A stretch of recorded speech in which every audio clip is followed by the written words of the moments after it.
으로 들어간 정탐꾼 실화입니다. 이 여리고성은 표면보다 한 250m, 해면 수위보다 250m보다 난 지구상에서 가장 낮은 지역입니다. 250m니까 얼마나 더 그래서 항상 성경에 보면 여리고로 내려가시더라 하는 그 지역적으로 굉장히 낮은 지역이죠. 예루살렘에서 여리고 내려가시더라. 그런 지역에 성곽을 둘러싼 여리고성이 있었습니다. 그러니까 춘추시대의 그 만리장성을 본다고 한다면 한 8세기부터 6세기까지 그 시대에 세워진 그 만리장성이 있다고 한다면 그보다 훨씬 천년 전에 이 여리고성이 있었다는 것 아니겠습니까? 최초의 성이라고 보시면 되겠습니다. 크기는 약 1만 평.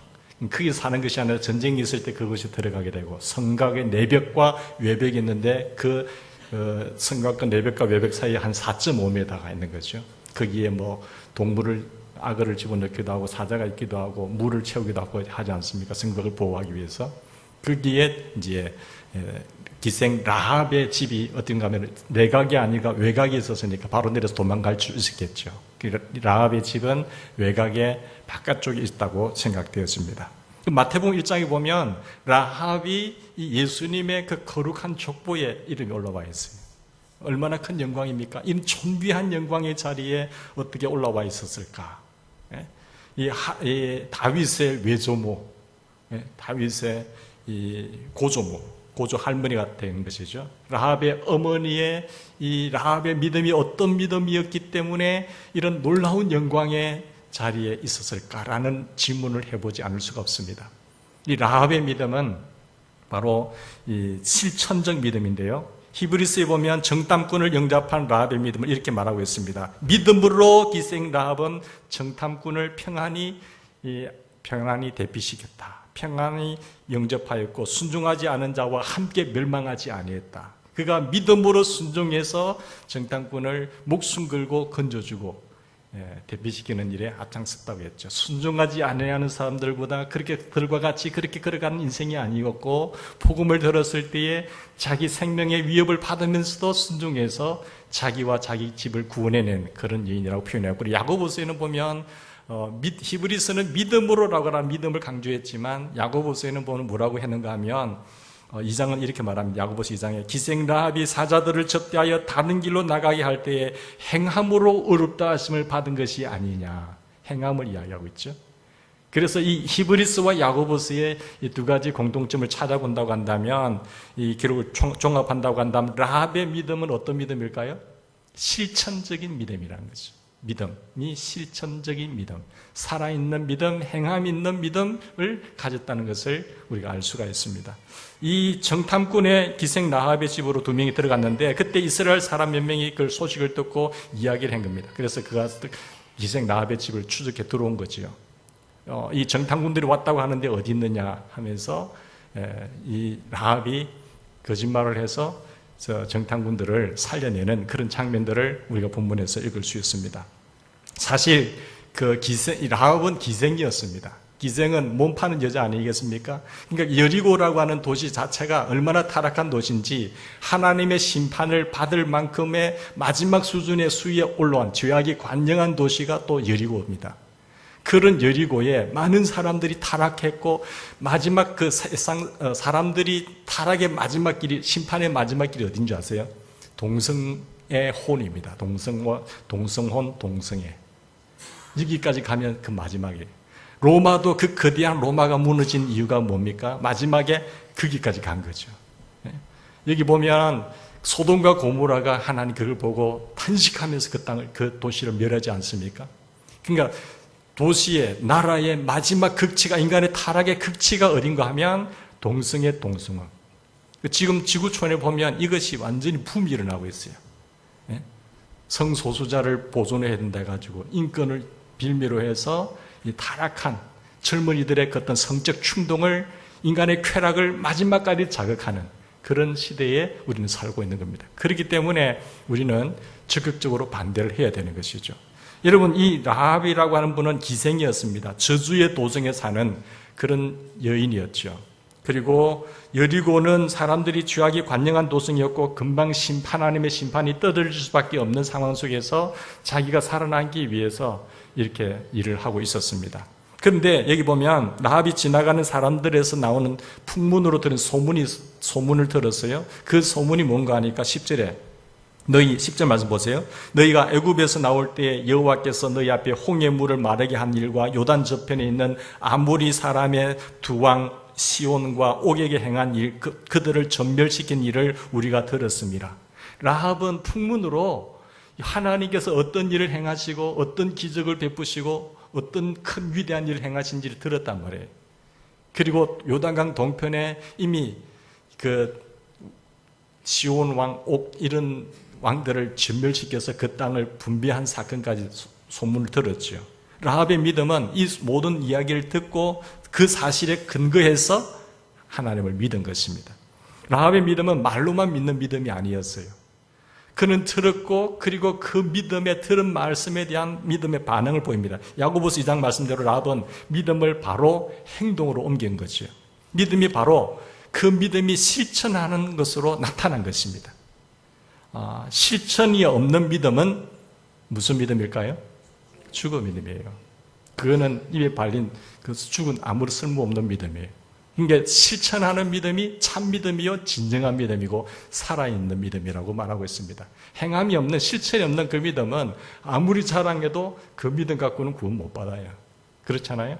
그래서 내가 예수 믿는다고 하는데 교회 다닌다고 하는데 아무런 실천이 없다.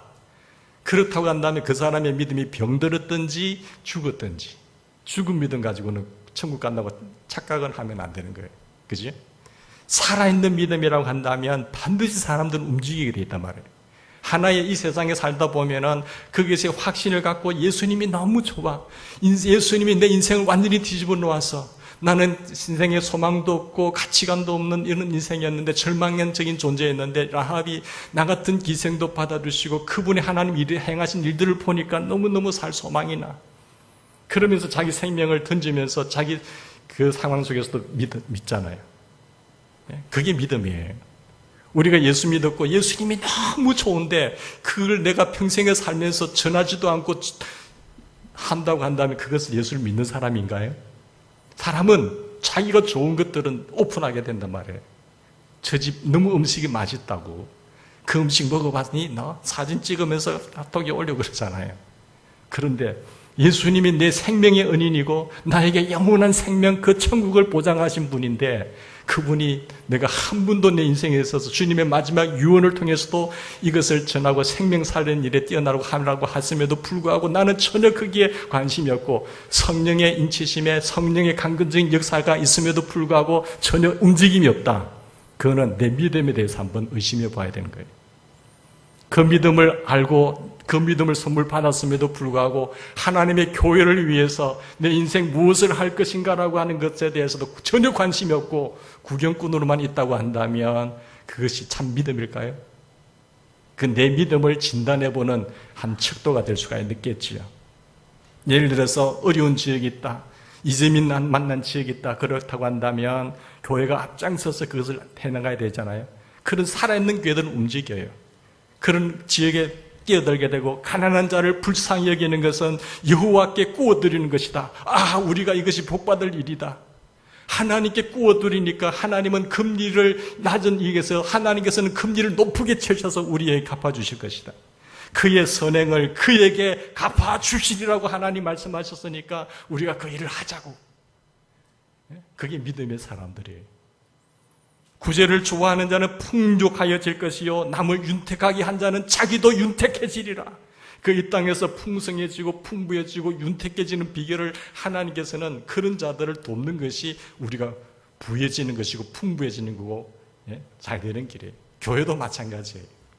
교회가 내 거 아끼고 하면요 안 돼요. 퍼줘야 돼요.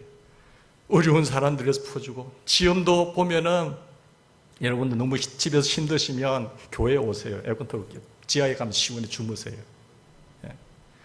너무너무 힘든 사람들 많으니까 학교를 오픈해서 국가에서 텐트를 쳐주고 거기에서 주무시게 하는 거잖아요. 아낄 건 아끼고 오픈할 건 오픈해야 돼요. 들어와서 좀 여기서 쉴 수 있도록 해야지.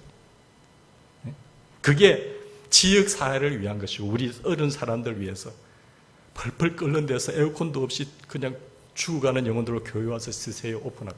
교회 와서 잠만 자면 눈을 갖다 뭐같이 뜨고 이렇게 핥히면은 그거 어떻게 익혔어요?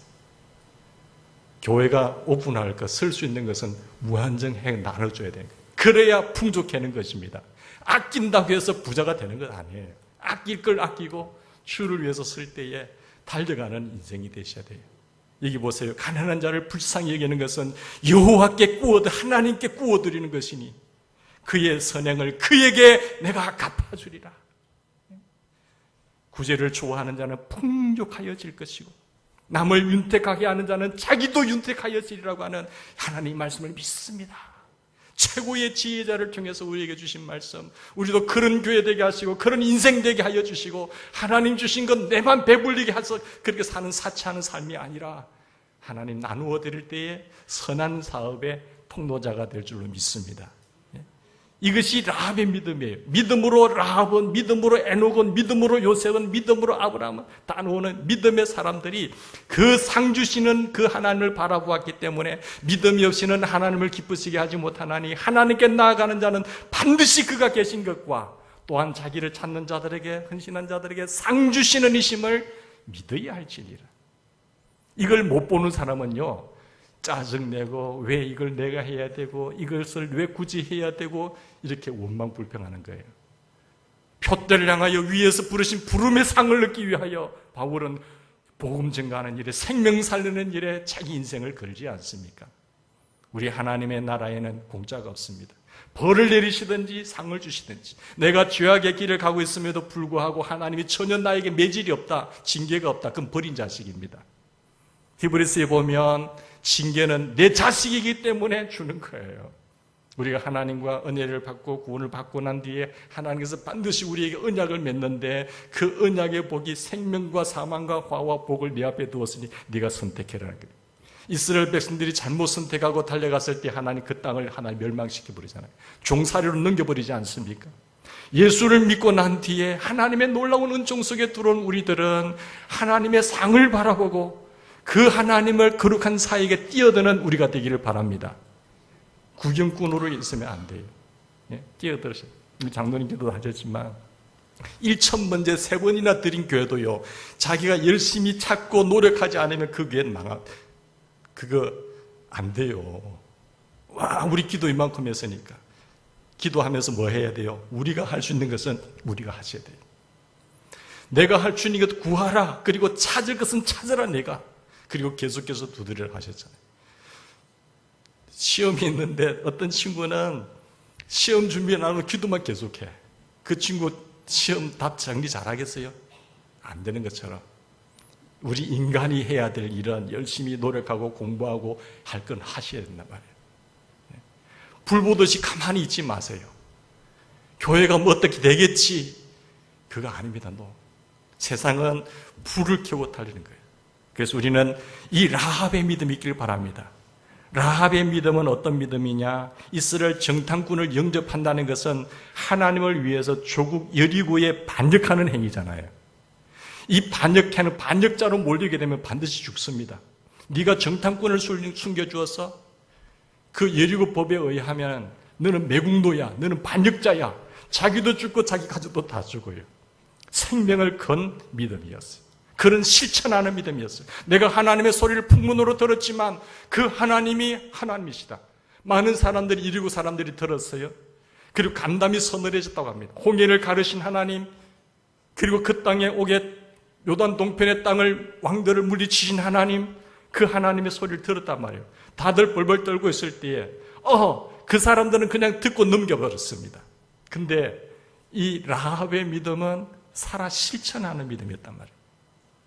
그래서 생명을 걸고 그 정탐꾼들을 숨겨주고 나가게 한 겁니다. 라합은 정탐꾼들을 숨긴 후에 정보원들에게 뭐라고 하나요? 정탐꾼들이 어디서 왔는지 난 모른다.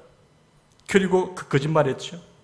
정탐꾼들이 이미 떠났으니 빨리 따라가라. 그들을 잡을 수 있을지도 모르겠다. 또 거짓말. 2번이나 거짓말했어요. 이걸 가지고 학자들이 그것만 가지고 계속 탁상공론식으로 논할 수도 있잖아요. 이거 거짓말해도 되네. 근데 분명히 성경은 거짓말 하지 말라고 했거든. 예수님도 거짓말 하지 말라고 했어요. 근데 이 2번씩은 해도 괜찮습니까? 라고 말을 할 수도 있지 않습니까? 그런데 여러분, 성경의 근거에서 라합의 거짓말은 부당한 것이라고 해석할 수 있습니까? 물어보면 라합의 경우에는 정상 참작을 해야 되는 겁니다. 그냥 거짓말 했으니까 같이 몰아붙여서는 안 된다는 거죠. 라합은 기생이었습니다. 라합은 여리고 사람들과 섞여서 거짓말을 보통으로 하고 살았을 거예요. 주변이 워낙 거짓말을 밥 먹듯이 하니까 자기도 살아남기 위해서 거짓말을 했을 것이죠. 이스라엘 백성들처럼 계시를 통해서가 아니라 그는 풍문으로 하나님에 대해 소리를 듣고 진리를 들었습니다. 그러나 믿었지만은 어설픈 초신자였어요. 그렇게 성숙한 신자는 아니었습니다. 그렇기 때문에 하나님께서 그만큼 귀하게 보셨을 것이라고 생각합니다. 당시, 그런데 거짓말할 수 있는 정상 참작을 해야 되는 게 뭔가 하면은 전시 상황이라는 것을 여러분 잘 생각해 보세요. 전투가 시작되지 않았을 뿐이지만은 정탐꾼이 여리고성에 들어간 것은 이미 전쟁이 시작된 것이나 다름이 없는 것입니다. 전시에 적들을 속이는 것은 상식 아닙니까? 전쟁 시에 적군들을 속이고 그리고 하는 것은 상식이고 당위성입니다. 전시의 적들을 속이지 않고 정직하게 아군의 위치를 알려준다고 한다면 그것은 전략적으로나 전술적으로나 피할 수밖에 없잖아요.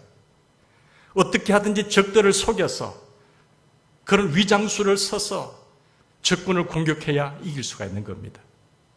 여기에 병사가 숨어 있으니까 여기에 가서 하면 그럼 죽이는 거잖아요. 전시라고 하는 것은 위장술이에요. 탱크를 몰고 가더라도 빨간 탱크를 색깔을 해가지고 가는 탱크가 어디 있습니까?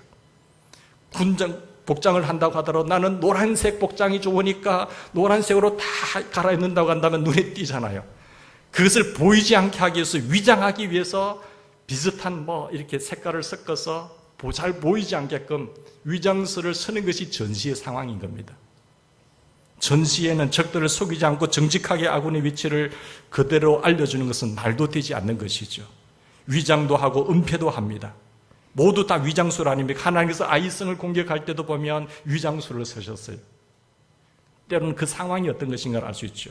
전시의 매복과 위장은 정당한 전술이지 부당한 거짓이 아니라는 겁니다. 라합의 거짓말은 또한 상대방의 생명을 위한 것이었습니다. 물론 정탐꾼들의 생명을 보호한다는 것은 결국 자기와 자기 가족들을 나중에 살기 위한 것이지만 라합의 거짓말은 먼저 이 정탐꾼들의 생명을 보호하기 위한 것이었습니다. 자기가 그 자리의 위치를 말을 해주었다고 한다면 그 사람들을 죽이는 것이잖아요. 전시의 생명을 건지기 위한 거짓말은 단순한 거짓말하고는 다르다는 것을 보셔야 돼요. 하나만 알고 거짓말해서는 안 된다는 그것만 알고 상황이 어떤지도 모르고 그냥 이야기한다는 것은 말도 안 되는 소리잖아요. 특수 상황이라는 겁니다. 특수 상황. 이걸 별미에서도 상황윤리로 흘러가면 안 돼요. 저는 상황윤리를 굉장히 싫어해요. 그 상황이 그랬기 때문에 그거는 변명이고 핑계지 무슨 상황입니까? 이건 특수 상황, 생명과 연결되는 것이라니까요. 여러분, 낯주군에게 쫓기고 있는 유대인들이 숨어 들어왔는데 그 숨은 위치를 알려주는 것은 죽이는데 동참한 것 아니겠습니까? 살인자와의 공범 아니겠습니까? 살인하는 일을 방조하는 것 아니겠습니까?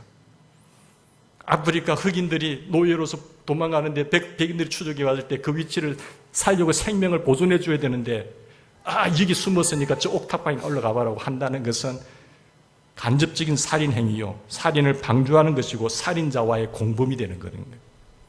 지금은 전시 상황이니까 하나님께서 이 라합의 거짓말이 현실적인 보통적인 삶과는 완전히 다른 상황이라는 것을 우리가 기억했으면 좋겠습니다. 아브라함이 애굽과 그랄 왕에게 자기 부인 사라를 누이라고 아내라고 하면 뺏길 것 같으니까 누이라고 거짓말한 것은 거짓말이에요. 그런 거짓말은 거짓말이지만 전시의 상황에 사사기에 우리 읽었던 것처럼 야엘을 보세요. 야엘이 하솔의 장군 시스라를 평안히 영접하고 우유까지 대접하고 여기 편안히 쉬십시오 하면서 잠자고 있을 때에 감자놀이에 말뚝을 박아서 죽이는 것은 그거는 거짓말이 아니란 말이에요. 전시에 전략적으로 한 지혜로운 위장술이기 때문인 것이었습니다. 그것은 부당한 거짓말이 아닌 것입니다. 여호수아가 정탐꾼을 보낸 것 자체가 전략적으로 뭡니까? 정탐이라고 하는 것은 적을 속이는 것 아니겠습니까? 정탐꾼 자체가 속이는 거예요. 정탐꾼은 내가 이스라엘의 정탐꾼이다, 내가 정직하게 말하면서 정탐하는 것이 아닙니다. 정탐꾼이 아닌 것처럼 위장하는 거예요. 가장하는 것이. 정탐꾼은 상대방을 속이는 행동과 치장과 그런 말을 해야 되는 것입니다. 내 정탐꾼이다, 너희들의 동태 상황을 파악하기 위해서 왔다, 이렇게 말하는 것이 아니라는 점. 라합의 거짓말은 전시에 생명을 건지기 위한 행동이었다는 것을 여러분 살펴봅시다. 이런 특수 상황을 고려하면서 라합의 거짓말을 해석하셔야 됩니다. 라합의 거짓말을 이렇게 해석하고 오늘 우리의 행실에 적용할 때 조심해야 합니다. 목적만 선하다고 한다면 그럼 거짓말 해도 되겠네. 나도 먹고 살기 바빠서 힘든데 먹고 살기 위해서 돈 좀 많이 벌어야 되니까 거짓말해서 팔면 되겠네. 그러면 안 되는 거예요. 우왕청심환도 아닌 것 같다. 가짜 우왕청심을 만들어서 판다든지, 자기 돈 버는 TV에 보니까 즙을 짜는데요, 약재를 갖다가 썩은 거 있는 그대로 행구도 안 하고 그대로 해가지고 삶아버려가지고 약재 패키지 따게 팔더라고요. 제가 어떻게 알겠어요? TV 보니 그러지.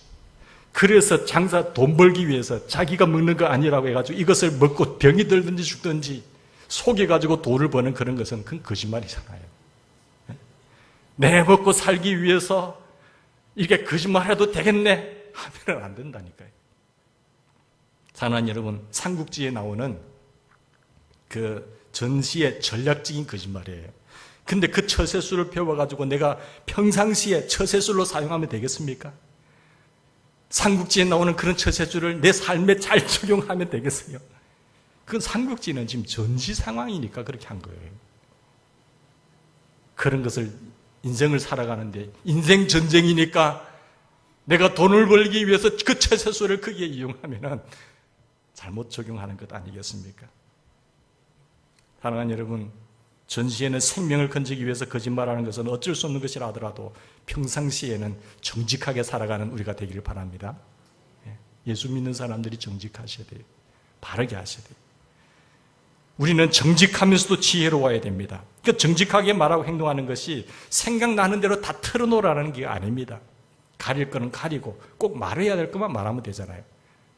생각나는 대로 다 밀어나게 다 걸르지도 않고 입으로 튀어나오는 것은 우직함이지 정직함이 아니라니까요. 한번 생각을 하고 말을 하시라니까요. 그래야 지혜로운 자예요. 뱀같이 지혜롭고 비둘기같이 순결하고 세상에 절대로 당하지 마시고 우리는 하나님의 그 놀라운 지혜로서 성령님을 따라 살면서 세상을 정박하고 세상을 이기는 하나님의 사람들 되시기를 주의 이름으로 축원합니다. 사무엘이 다윗 왕의 왕으로 기름 부으라 할 때에 사울이 자기 자신을 죽일까 두려워했습니다. 사울이 다윗을 죽이러 가는데 사무엘이 다윗에게 왕의 기름을 부으면 그 살아남겠습니까? 근데 어디 갔냐 할 때 우리 제사 지내러 간다고 했어요. 제사 속에 하나님 왕을 세우는 기름 부음이 있기 때문에 굳이 왕에게 우리가 기름 부으러 갑니다라고 말할 필요가 없잖아요. 중요한 것을 위해서 중요한 것은 말하지 않고 경한 것을 말하는 거예요. 경한 것을 말하고 중요한 것은 숨기는 거예요. 그건 거짓말이 아니잖아요. 그 지혜가 필요한 것이죠. 예수님도 정직한 지혜의 모델이셨어요. 그 종교 지도자들이 예수님을 트집 잡아 죽이려고 할 때에 예수님이 얼마나 지혜로운지 아세요? 세례 요한이 오심이 하늘로 쓰냐 사람에게 쓰냐, 그 권위가 어디서 났느냐고 할 때 그들을 지켜 세우려고 하는 것이 아니라 종교 지도자들은 예수님을 책 잡아서 죽이려고 하는 것을 아셨기 때문에 너희들은 어떻게 생각해? 뒤집어서 역질문시킨 거예요. 자기들이 하늘로서부터 하면 하나님 인정하는 것이고 사람에게서 나부터 하면 자기들 권위가 더 떨어질 것 같으니까 우리 모르겠다고 해서 나도 모른다. 얼마나 지혜로우신 분이세요. 우리도 지혜롭게 살기를 바랍니다. 누구인가 말했을 때 물어볼 때 고지고대로 다 이야기하는 것은 어리석은 행동입니다. 여자들이 사랑하긴 하기 위해서 여보 나 어때? 이러는데 당신은 뭐 뚱뚱이 보기 싫어 이런 말 하면 그거는 안 된다는 거예요. 지금 사랑을 확인하려고 하는데 내 모습 어때? 하는 거예요. 고지고대로 이야기해가지고 그리고 애기도 낳고 하니까 피부도 그때는 좋았는데 지금도 엉망이야? 돼지 같아? 이러면 그거 되겠어요? 그렇다고 당신 참 건강하게 됐다. 이렇게 말을 하셔야 됩니다. 그러니까 말이라고 하는 것이 생각을 하고 하셔야 된다는 것 아니겠습니까?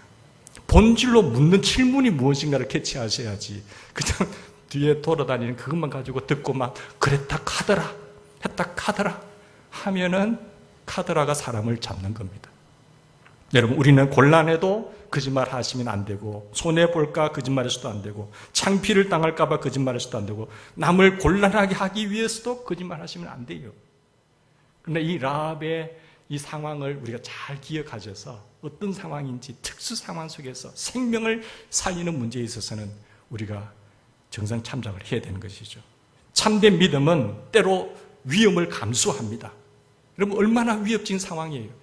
매국노가 되어서 반역자가 되어서 발각이 되면은 죽는데 그 믿음을, 그 위험을 감수하고 지금 행동하고 있지 않습니까? 자기 몫에 태인 십자가를 지고 목숨을 걸고 지금 주님을 따르는 것입니다.